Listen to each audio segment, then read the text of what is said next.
We already went over the basics for gameplay mechanics, so in today's video, let's focus in on combat and make you a knowledgeable, well-oiled fighting machine. So we don't really have to get into the behind-the-scenes roles and calculations too much to get a good understanding of how combat works, as Larian Studios has made it fairly simple. Let's start off with first addressing what powers your attacks. If you're using a ranged weapon, the game is going to use your dexterity modifier to power your shots. And the higher that your dexterity modifier is, the more likely you are to hit your target and also deal more damage. For melee weapons, the game will use your strength modifier. However, there is an exception here, and these are called finesse weapons. If we take a look at this scimitar right here, you can see that it's labeled finesse, and this means that the game will use whatever modifier is higher for you between strength and dexterity. For spellcasters, their spells will be powered by their spellcasting ability modifier, so wizards, intelligence, bards, sorcerers, paladins, and warlocks, charisma, and druids, rangers, and clerics are powered by their wisdom modifier. So you definitely want a high modifier in the ability score that represents your style of play or class or build. And generally speaking, it's a good idea to get that ability score to at least a 16 in character creation, which will give you a +3 modifier right at the start of the game. Let's take aim at an enemy now and start with a ranged weapon. Astarion is currently aiming his bow at this bandit. And you can see above this guy's head is a number which tells you your percentage chance for landing that shot. It currently says that Astarion has a 65% chance of hitting this target with his arrow. Now this number only represents whether or not your shot will hit or land. It has nothing to do with the damage that it may deal. The higher that your modifier is, and in this case the game will be using Astarion's dexterity modifier because we're using a ranged weapon, the higher that percentage chance will be. It's also important to ensure that you're using weapons that your character is proficient with, as your proficiency bonus will also increase your chance to hit alongside your ability score modifier. Now all characters' proficiency bonus is +2 until you reach character level 5 where it goes up to a +3, and then at character level 9 it increases to a +4. You don't really have to keep track of that number though, but taking advantage of that bonus is huge. And to see what weapons that your character is proficient with, simply press tab, go to the character sheet, click on the detailed view, and then look underneath the proficiency bonus column. If you scroll your mouse over simple weapons and martial weapons, it'll give you a list of all the weapons that character is proficient with.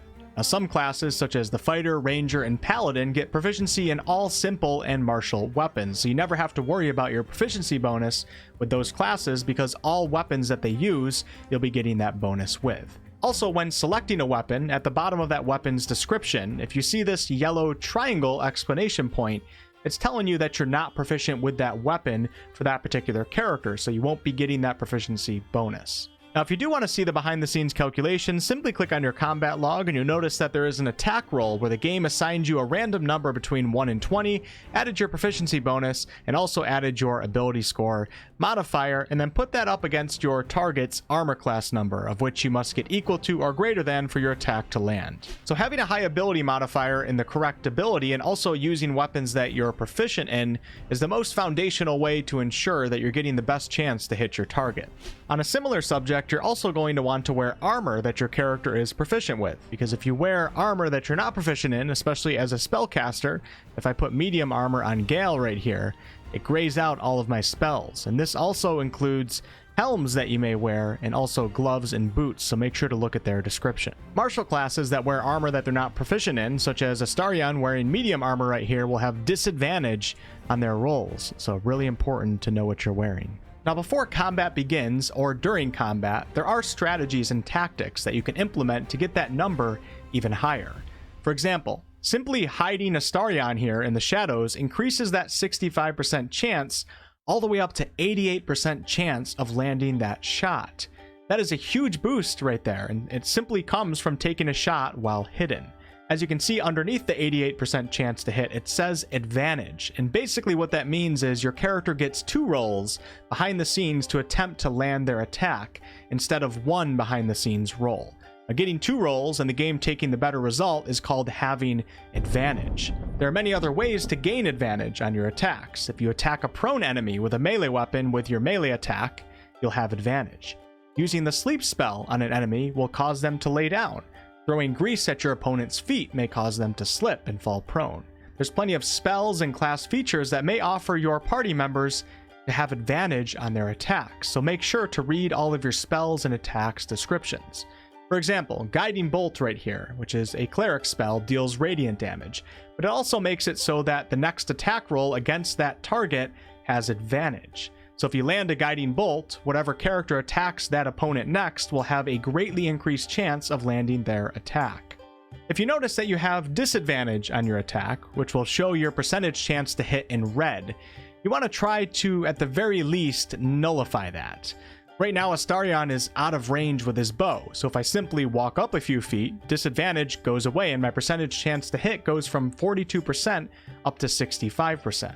Other ways that you may find yourself having disadvantage include shooting a ranged weapon with a melee combatant in your face, or perhaps trying to shoot an enemy that is in a really dark area. Lighting up that area with spells or cantrips, or laying candles on the ground, or lighting up braziers in the area can help you get rid of your disadvantage. Now, there are also spells that work in a very similar way to martial weapons, such as the cantrip Firebolt. As you can see right here, Gale has a 60% chance of hitting this character named Gimblebach. And just like with Astarion and his bow shot, if I hide Gale in the shadows and take the shot, that 60% goes up to 84%. Other ways to get that hit chance higher include attacking from high ground.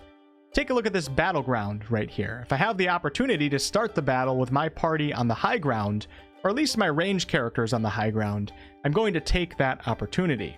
As you can see, I have Astarion on the high ground right here, and that 88% that I had before when hiding in the shadows on even ground has now gone up to 94%. Having high ground over your opponents adds a +2 to the behind the scenes roll, which is a pretty significant boost. There's also plenty of spells in the game that can help boost a character's chance of landing their attack, such as Bardic Inspiration, which is a Bard class feature, or a cleric spell called Bless. As you can see right here, I'm casting Bless on Astarion, and his percentage chance to hit goes from 65 to 75% simply from that spell. Now, the reason why different targets of yours may have different percentage chances to hit is because each opponent has their own armor class number, as well as each of your party members having their own numbers depending on the armor that they are wearing and their dexterity modifier, unless wearing heavy armor. A medium armor also has a limit of adding a +2 max that can be added to your armor class from your dexterity modifier. There's also certain spells in the game, such as Shield of Faith, and if I were to cast Shield of Faith on Gale, you can see that his armor class number now goes up by 2, and this will remain like that as long as Shadowheart can maintain her concentration on the Shield of Faith spell.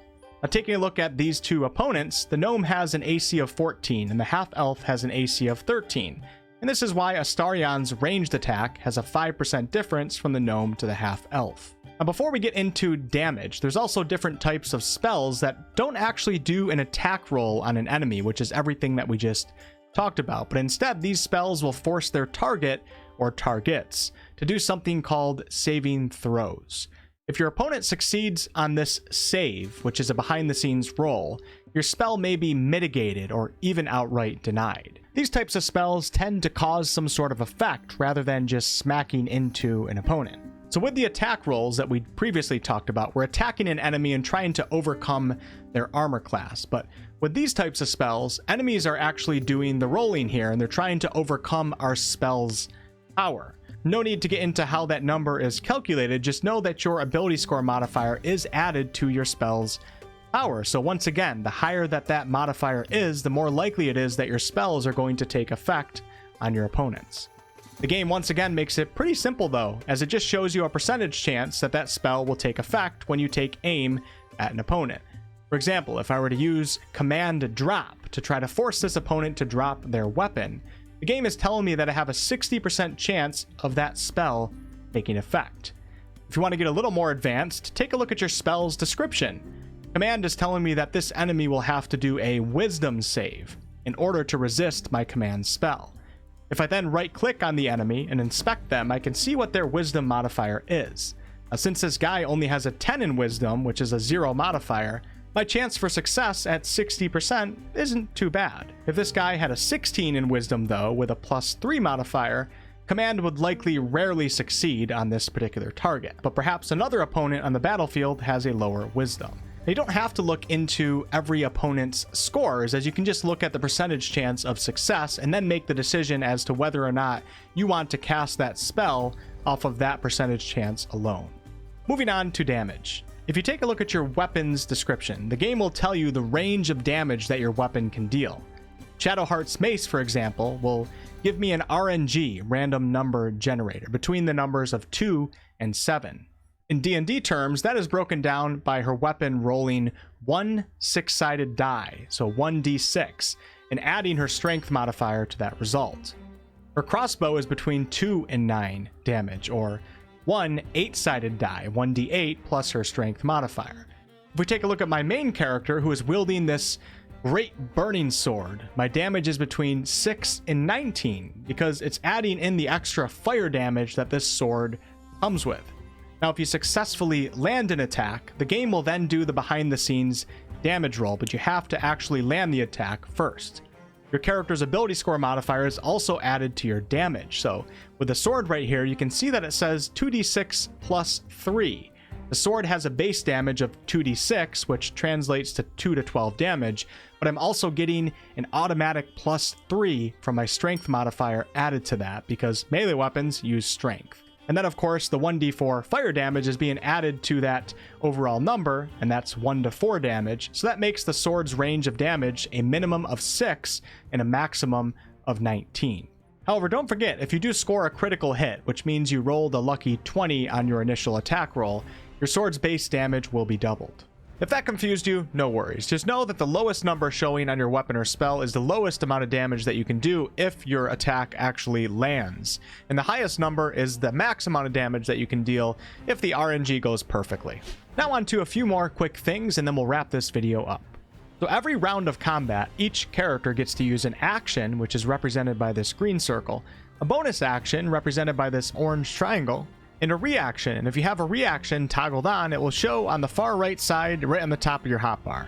Your action is typically the main thing that you do. Your weapon's regular attack costs an action.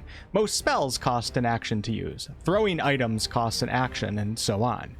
Your bonus action can be used to do things such as drinking a potion. You can shove enemies with a bonus action, which can be extremely powerful. And there's even some spells and weapon-specific skills that can be used with a bonus action. A reaction in this game only occurs when something triggers it, so some condition must be met, and then a character can use their reaction. And reactions can actually be used when it's not even that character's turn. For example, if it's an enemy's turn and they decide to simply walk away from you and you have a melee weapon out, you can use your reaction to smack them. Now, if you press K and go to the third tab, which is the reactions tab, you can actually set your reactions to automatically go off by having the circle on the left checked. You can also set it to where the game will have a pop-up box pop right up in front of you asking you if you want to use your reaction or use your opportunity attack in that particular moment. Or you can turn it completely off. Now, some classes may not want to use their reaction on an opportunity attack, for example, because they may have better reaction abilities in their arsenal, such as the shield spell for some casters. I should also mention that if you're about to take an opportunity attack yourself, the game will actually let you know this by showing you this red spearhead. So if you see that, you may want to consider a different way of moving away from your opponent. You may consider using the disengage action, or you may consider pushing the enemy if you have a decent strength, and then you can just simply walk away. Or you may look to a spell, such as a teleportation spell like Misty Step, to teleport away. Moving on, there is a condition in this game that's called the surprised condition.